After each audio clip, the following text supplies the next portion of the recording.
Thanks for joining SME's Build and Revitalize podcast series on the recent boom in the warehousing and logistics market. I'm your host, Allie Fry. Over the next few episodes, we will talk to business and community leaders about the trends in consumer shopping and how they've created a huge demand for distribution centers.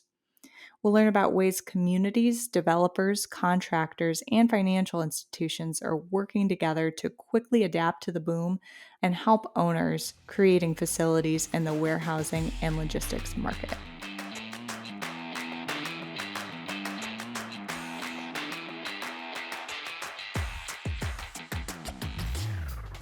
We hope you've enjoyed our first podcast series.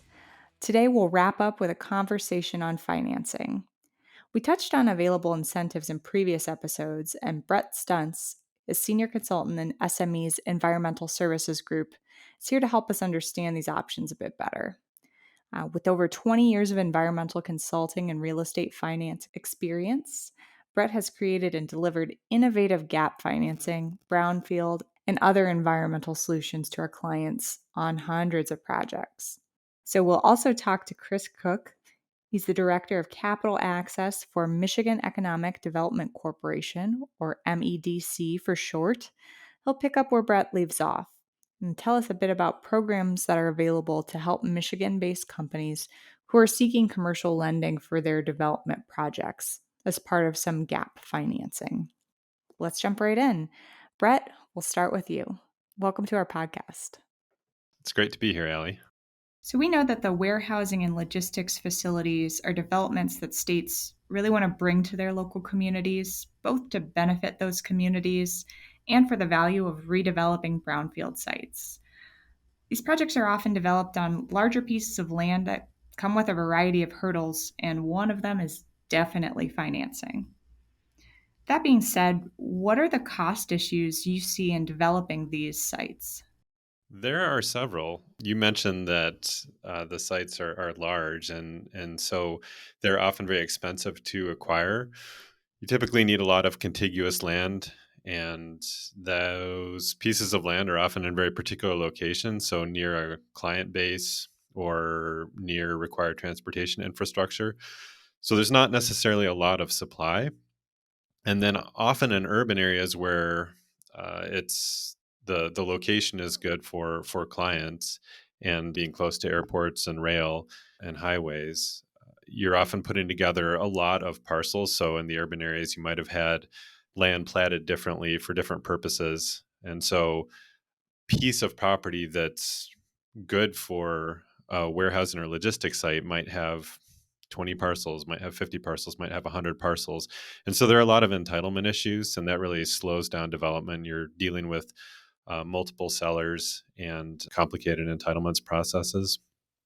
And then sites are often more expensive to get pad ready for vertical construction for logistics sites. A lot of the available big sites have significant redevelopment issues associated with them, which is probably why they're available.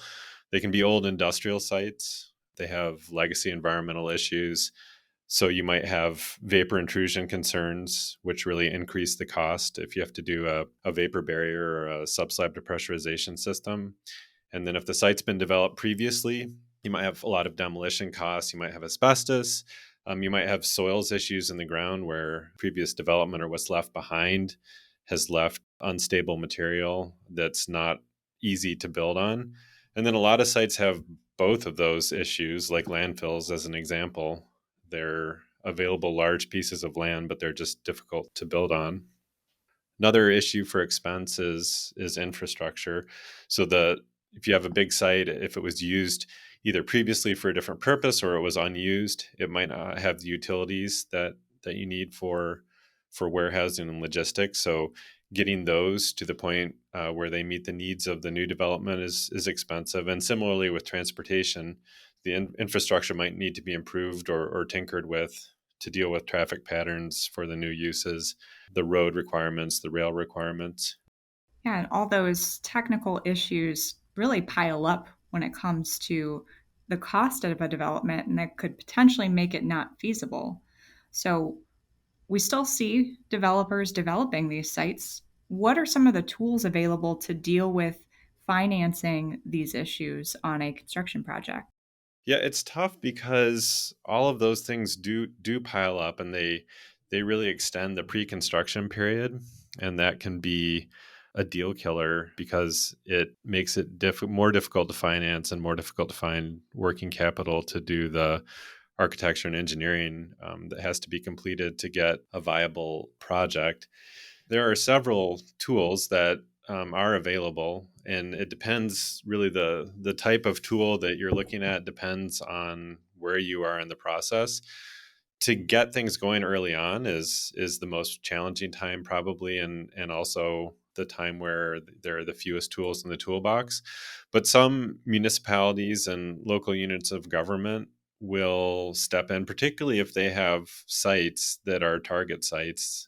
And you mentioned that it's these things are a priority for states and local communities, and so there is some funding for early property assessment, and that's to try and figure out essentially how to solve all those issues and bring properties online. And those tend to be municipalities partially funding pre-development activities through state grants. Once you get a little deeper into the project, there's often more opportunities for things like grants and low interest loans.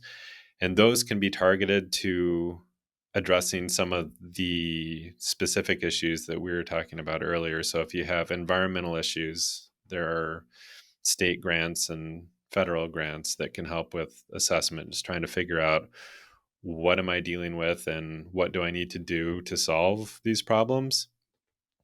So those can be really helpful. And then once you get a project engineered and ready to build, then there are other types of state and federal grants and low interest loans that can come in closing on construction financing.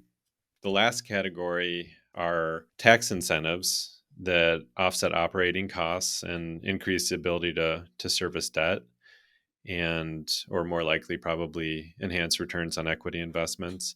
So things like tax increment financing, where a portion of the taxes paid after the development is complete are reimbursed to a developer to help offset costs, or a tax abatement that just reduces the costs altogether, or things like economic opportunity zone benefits, which can enhance equity investment, make it more favorable to invest in real estate projects in opportunity zones than to leave that equity in some other investment. One of the main things really that's most helpful though is just getting better at solving all of the cost issues. So a lot of that is on the community and the developer side.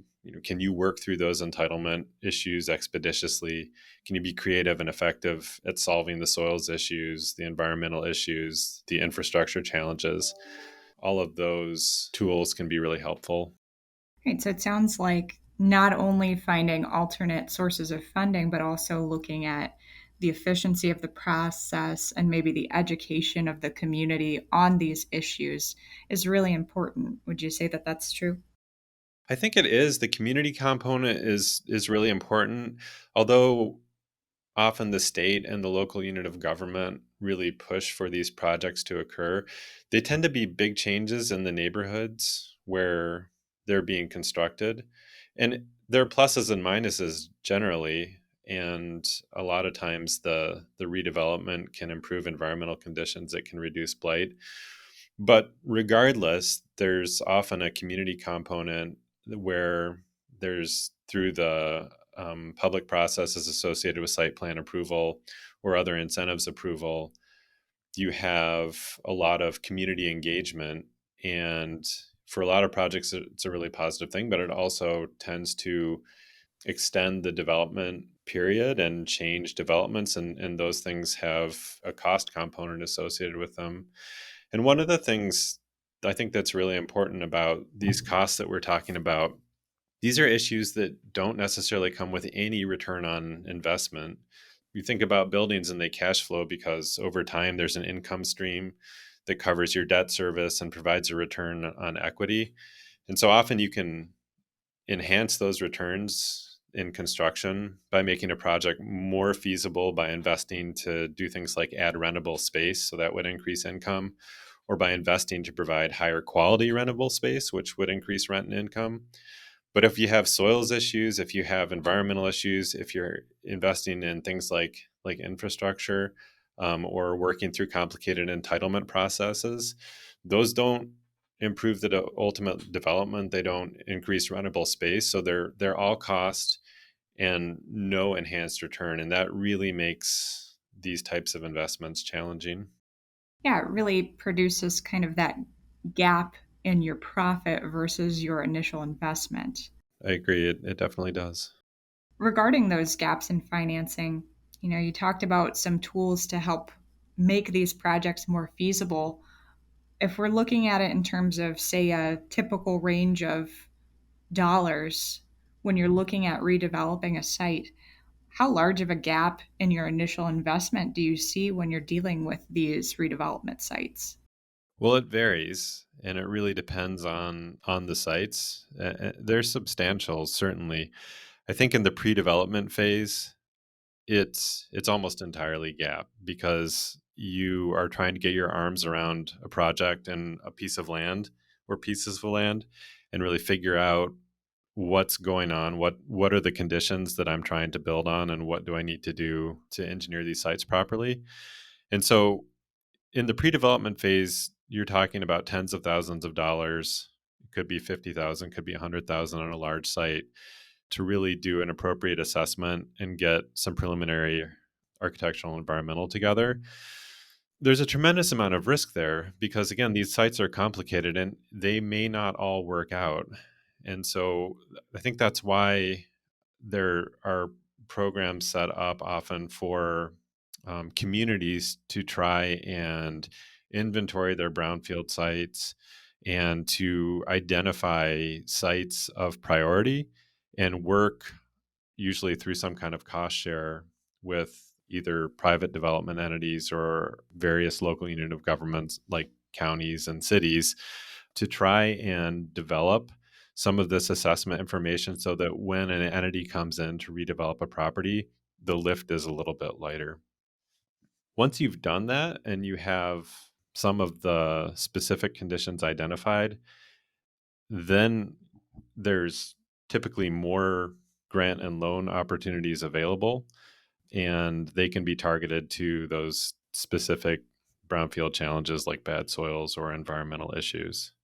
And so those, however, can get into the hundreds of thousands or even millions of dollars to ultimately deal with.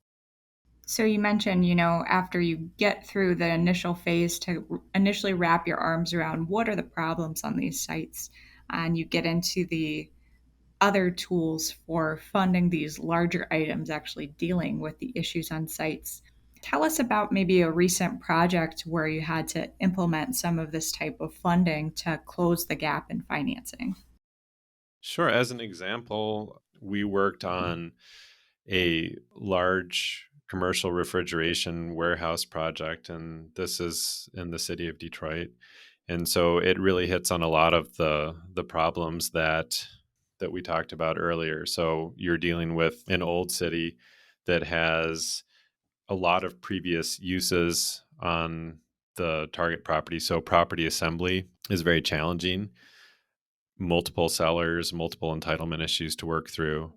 And then once you get into the ground, you have all sorts of issues. So we had vapor mitigation issues, which we had to solve through environmental engineering controls, and anywhere from 10 to 20 feet of bad soils that had to be over excavated and replaced with specialized foundation systems. And then in that particular site, things always pop up that you don't really expect once you get into the ground, no matter how much assessment you've done. And so there were a couple things that were unique on that site. One is once we were excavating to take care of the bad soils, we actually came across an old sewer that was not on any of the surveys and not on any of the municipal maps. It was actually wooden. It was so old. And so that had to be replaced and rerouted. And then there was also an issue with the survey, and the building was actually closer to the planned building. The property line was closer to the planned building, and then the building had to be offset, I think, by a foot or two. So a lot of times on the older sites, you just have incomplete information because things have accumulated over the years in different ways. And so you have to be nimble and responsive during the planning and development phase to deal with those. To the other side of it, there was brownfield tax increment financing, a property tax abatement, environmental grant through the state in order to offset the funding gaps. So you mentioned a couple grants and taxes there for this project. Can you tell us a little bit about those and how the application process maybe works for those? And are there any qualifications that developers looking to work on one of these facilities and properties needs to know about? Yeah, that's a really good question, I think, because the short answer is that no matter what you are applying for, the process is going to be relatively lengthy compared to the redevelopment process. It puts a lot of priority on identifying the redevelopment challenges associated with the property very early in the development process, so that to the maximum extent possible, you can coordinate those applications with the redevelopment process and not extend the development any longer than it would have been without the incentives in place. And so in this particular case, we had utilized a grant through the state of Michigan to address environmental issues on the property. And that process takes about 6 months to get through. And it can be coordinated with the tax increment financing process because part of the tax increment financing process also addresses environmental challenges that the grant might not necessarily cover. But the application is through the state environmental agency. And so you're working with the same people and kind of the similar approval process. Concurrent with that, however, in the brownfield TIF in Michigan is an approval for non-environmental brownfield redevelopment activities. So if you're dealing with bad soils, for example, it's not really an environmental issue, strictly speaking, but it's a brownfield challenge. It adds cost and difficulty to redeveloping previously utilized sites. So that entails approvals through another state agency over a similar time period. But there's a lot of work on applications and coordination in order to get to an approval. And we also combined the brownfield TIF on the project with a tax abatement to maximize the tax incentives on the project. And so that's through the city of Detroit and then the state of Michigan as well. So there's a two-tiered approval process there. And so you try to coordinate all of those things, and the combination of the tax abatement and the brownfield TIF provides the most significant reduction of taxes on the development end during the operation of the property, and then reduces risk for the developer and allows a developer or a future user to attract equity earlier on in the development because an investor can look and say, well, the risk to me and to my equity here is mitigated a little bit because less of the revenue generated by the operations of the development is going to go into payment on taxes. If there are increased costs for the development or lean times when you're trying to find tenants for the project, those additional layers of revenue will help either fund a rainy day fund or go directly to returns on equity and offsets to that risk. So, Brett, you mentioned several times, hey, we're trying to mitigate this financing risk. What other things can a developer do to help reduce the financing risk when looking at these properties? I think there are probably four main things you can do. One, at the very beginning, is site selection. So a lot of these challenges come up with specific issues that you have to try to figure out solutions for, given the specific nature of a site or the past use of a site. And figuring out as early as possible what you're getting into and how closely that site aligns with your ultimate goals is huge. You have to, at a certain point, make some no-go and no-go decisions. And if you can do that effectively, then you really mitigate a lot of the risk. The second one that we've been talking about quite a bit is maximizing the redevelopment incentives. Those do take a significant amount of time to apply for, and there are costs for applying those for those funds. So understanding what really is available, what realistically is going to come into a project, what can I realistically leverage to support this project, and sizing those incentives as they relate to the project that you're going to construct and the construction budget and the otherwise available financing is really important.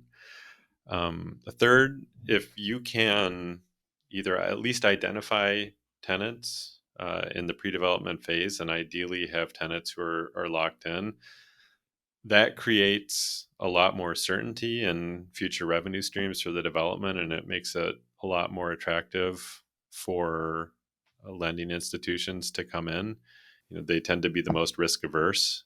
So if you can identify future income streams, that's going to really help them. And then the last really effective tool for mitigating financing risk is to build a team that knows the type of problems that come up on redevelopment of sites like these and is effective at solving them. And so that typically involves either the municipality or the county, and also a developer. And there are developers and architects and engineers, and you think about the entitlement issues and the financing issues. So you have accountants and attorneys, and there are folks who really specialize in figuring out these types of problems.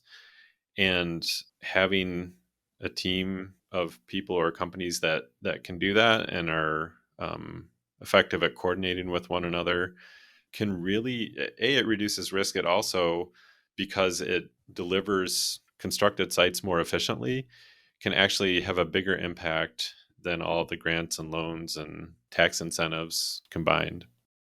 You mentioned that it's really helpful financially to have a team that's really knowledgeable in redeveloping these sites and the challenges that are associated with that. If I'm a developer and I'm looking to find some of these experts in my local community or state, where are some good places to find them? Professional organizations or other type governmental organizations? Sure. So sometimes if you're working in a particular location, the municipality might have experience with engineers or general contractors or architects who have specific experience in redeveloping sites like these. Most developers are going to have their own network of firms that they've dealt with. A lot of times, municipalities go through an RFP or RFQ process to evaluate different proposals or groups who might come in and redevelop some of the high priority sites that they've got. And then organizations like the Urban Land Institute, that really looks at previously utilized sites and planning objectives and issues like we're talking about here, where you have public priorities on warehousing and logistics sites. They'll have a good network of professional organizations, of attorneys, of lenders, of accountants, and engineering firms. Brett, thank you for joining us today. This has been really helpful in kind of understanding the financial challenges that these projects can bring. Thanks, Allie. I enjoyed it. Appreciate your having me. We're honored to have a second financial expert on the show today, Chris Cook.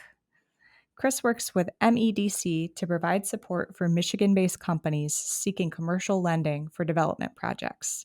Welcome to the show, Chris. Thank you for having me. It's an honor to have you. So, before we get into the meat and potatoes of the warehousing and logistics boom, tell us a little bit about MEDC and the services that it offers.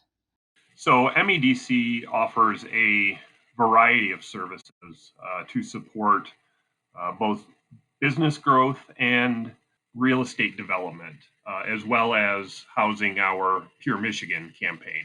Specifically, the programs that I operate assist businesses that are seeking financing, which otherwise may not be available in the market based on a variety of factors. Within the last 10 years, we have developed a number of different programs to support business lending. And so, again, that is specifically for what we would call operating company financing, though we all also are able to support non-owner occupied facilities when it comes specific to warehousing and logistics spaces. So you mentioned that MEDC does a lot to finance companies that may have some challenges getting finances. We've seen a lot of change in the world in the last year and a half, so I'm sure how those businesses get financing has also changed. What have you seen change in the local business climate and funding for these businesses? So the big issue over the last year really has been just the uncertainty in the market. Banks, other financial institutions really don't like uncertainty when it comes to providing financing. The pandemic and all of the related, necessary stay-at-home orders have, resulted in a lot of uncertainty, and has affected certainly some businesses more than others. We have seen online sales, that market drastically increase while a lot of more brick and mortar stores have suffered. And so, those types of factors, along with just uncertainty related to COVID numbers in general, the availability of workers, all of that has made it very difficult for businesses to obtain traditional financing, over the last, say, 12 months. So if they're not obtaining traditional funding, what's the alternate? Where are they getting funding for their businesses? So there have been, thankfully, a lot of various programs, both at the state and federal level. At the federal level, there was the Paycheck Protection Program, which was rolled out. That did provide a good amount of support, and we saw a lot of businesses, particularly small businesses, being able to take advantage of that. Though, that funding really was, more based on the idea of paying the rent, the lights on, rather than expanding or adding or taking on new challenges. And so, those programs, along with some similar MEDC funded grant and small business loan programs, have been provided over the last year. Again, what we're hoping is, as we're coming out of the worst of the pandemic, we hope, we will start to see those opportunities much less for rescue and, more so in recovery. And really what we're looking at in terms of supporting small business moving forward. You mentioned that there's a lot of state and federal funding opportunities that came out of the pandemic to really, as you said, keep the lights on, keep people at least operating at some minimum level. In non-pandemic times and going forward, can you tell us about some of the state and federal funding opportunities to help with these types of warehousing and logistic developments?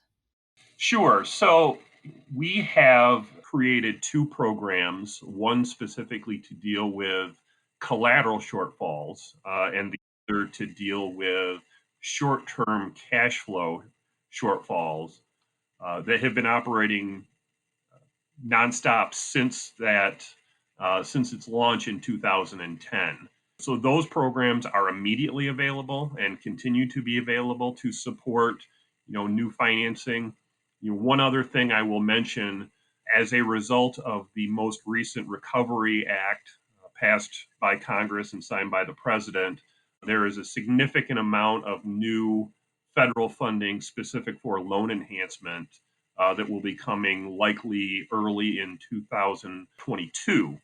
And we are in the process of evaluating market needs, related to that financing. Our expectation is that the collateral and participation programs that I mentioned will not only continue to operate, but will actually expand. But we're also looking at what other market factors are not being addressed that are prohibiting companies from obtaining financing. And so we're looking actually to expand those efforts greatly over the next 6 months. So you mentioned earlier on that during the Great Recession, a lot of business owners were having difficulty getting funding because their more capital assets were getting valued at half their value. With the boom in warehousing and logistics and in other markets, we see construction materials skyrocketing in price. We see construction costs skyrocketing, and maybe they're getting valued at higher than their stable worth. How has that impacted lending going forward and now? Yeah, that has been a challenge. New construction costs have obviously increased, but the related value from appraiser's standpoint, may not reflect those increased costs. And so that is one challenge we have certainly seen, recently is that the cost of construction or renovation, has significantly increased. Those costs may not always be reflected in the as complete appraisal that a lender will rely upon. And so in situations like that, that is an instance in which our collateral program, would potentially be able to provide support in that it is specifically designed to address that collateral gap between the cost of a project and what a lender may be forced to value that fixed asset just based on a third party appraisal. So, can you tell us a little bit about this collateral program and kind of how it works? Sure. So again, this program was launched more than 10 years ago to address collateral shortfalls. We felt at the time, based on seeking feedback from many different private sector lenders, that collateral and collateral deficiency was an area that some other federal programs like SBA and others were not specifically addressing. And so this program was developed to address situations in which, but for a shortfall in collateral, a business would be able to obtain financing. And under normal circumstances, when you have that shortfall, typically the small business will need to either put in more cash to get the loan to value to a level that's required, or scale back, or frankly cancel the project. And so through this program, the MEDC is actually able to pledge cash that is used as collateral for the loan, in addition to the fixed asset. And so, with that additional collateral, the lender can cover its loan to value requirement that without forcing that borrower to provide any extra cash or scale back the project. That's a huge benefit to local businesses. I know that you work a lot directly with lenders. Can you tell us about how the MEDC program really works and what steps businesses need to take to gain access to the available funding sources? First, we always stress to businesses that they must be working with a lender. That can be a bank, a credit union, or a CDFI that is operating within Michigan. For these programs, it is the lender rather than the small business which will act as the applicant. The business will provide that lender all of the information that is necessary for that lender to make a credit decision. If it is determined by the lender that there is some sort of a shortfall that can be addressed by one of the MEDC programs, it is the lender that ultimately provides information to the MEDC. We use that to make our decision to structure a credit that will include a program like the collateral support program. And then ultimately, it is the lender closing on a loan and then entering into a separate agreement with the MEDC which allows us to support that transaction. So from a business perspective, there is very little interaction that is required, very little reporting other than what that borrower must provide to the lender. So we try to keep it very simple from the small business's perspective. And what we tell them is that, for a small business, if a lender is willing to provide conventional financing, meaning no support from MEDC, SBA, USDA, any of those sources, that is the best option. That is the one that will be the least cost. The MEDC programs, like those other programs I mentioned, they do not decrease cost of capital. It's not a low interest program, but it allows those small businesses to obtain financing that otherwise might not have been available. And really, it's largely up to, working with that lender to determine whether it's conventional financing or one of those programs, including potentially the MEDC program, that would be the best fit to address the need, just based on a credit review, by that lender. So, you mentioned in that due diligence phase, you're looking at different markets, different employment needs. And we see a lot of owners and developers investing time, money, and energy into this warehousing and logistics boom. How does MEDC view that development? Why is this important right now? So it's important for several reasons.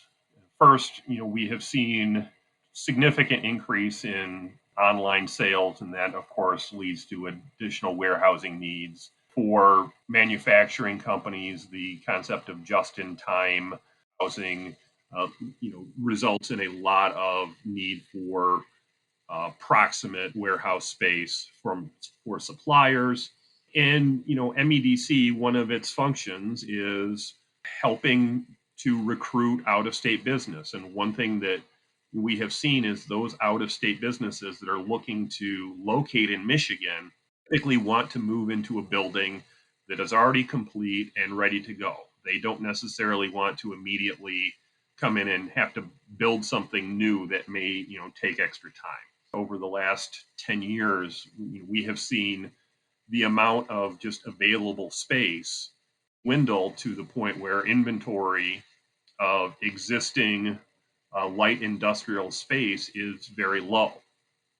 And so we are seeing now a lot of communities, as a mechanism of job growth and development of those communities, looking at the potential for adding that light industrial space, because for a number of different reasons, there is clearly a market demand for it, and demand has far surpassed supply at this point. We see the same thing over here in Ohio, where we're working on a project just south of the Cleveland area. We've got a client that's moved into a building. It's already too small for them. They're trying to plan an expansion and other projects as fast as they can while renting warehousing space across town, and they just can't find enough of it. So I think this is going to continue to be, for the next couple of years, a huge boom in getting these spaces up to the number that the market really needs. I mean, do you see that from a funding standpoint in similar light? Absolutely. Yeah. I mean, there is going to be a significant need for funding, and particularly when you're talking about non owner occupied space, even speculative builds, those projects are even more difficult to finance from a conventional standpoint. Often lenders look at that collateral from a position that it needs to be devalued more because there's not a specific source of income. In addition, depending on tenant space and lease up, there is potentially an uneven, cash flow immediately. And collateral and cash flow are two of the areas that, all lenders are going to look at first when, considering those credits. And so, we feel that the two programs we have, again, address those very specifically. It's really a matter of determining in those cases what is the most significant need. Is it a collateral issue or is it a cash flow issue at the beginning until that property really is stabilized and generating income as it is anticipated that it will. Lenders and small businesses really need to know that they have opportunities with organizations like MEDC to bridge their funding gaps as needed. So, what's your best advice for these companies seeking these types of funding sources? You have any insider tips? I would really say that, these small business owners, should seek out any resources that are available. There are a lot of different financial services, consulting services that are available, often free of charge. They can really help early on. Also, just really know the options. As we look at things like the MEDC programs, MEDC through the collateral and participation programs that I have been mentioning have worked with, I believe it's over 50 different lending organizations in Michigan over the last 10 years. But that doesn't mean that each individual, representative that a person may be speaking to be immediately, versed in those programs. It may be a matter of having that small business owner or entrepreneur say, well, do you know about these MEDC programs? If you don't, why don't you call them, find out if this collateral or this participation program may be something that would help get that lender, beyond those concerns that they might be having and get them to an immediate yes on providing that credit. And so we do our best and we do a lot of outreach, but we definitely cannot always be in front of every representative from every lender in the state. And so, knowing that these programs and frankly others are an option, be able to present those as alternatives if there is not an immediate, yes from the lender. Chris, I want to thank you for taking the time to talk with us a little bit today. I hope that this information is helpful to all those small businesses out there that are looking to participating in warehousing logistics or other developments. MEDC has a great program to help them get started. Well, thank you. We appreciate the invitation. Thanks for listening to the Build and Revitalize podcast, brought to you by SME. This wraps up our series on the warehousing and logistics market. A special thank you to all of our guests for sharing their insights. I know that I learned a lot, and I'm sure our listeners did as well. Be sure to subscribe to the Build and Revitalize podcasts on Apple Podcasts, Google Podcasts, Spotify, or wherever you listen. Check out www.sme-usa.com/podcast to join the conversation, access show notes, and catch our series on diversity and inclusion in the AEC industry, logistics and warehousing, and many future series. While you're at it, connect with SME USA on LinkedIn, Facebook, Instagram, Twitter, and YouTube. See you next time.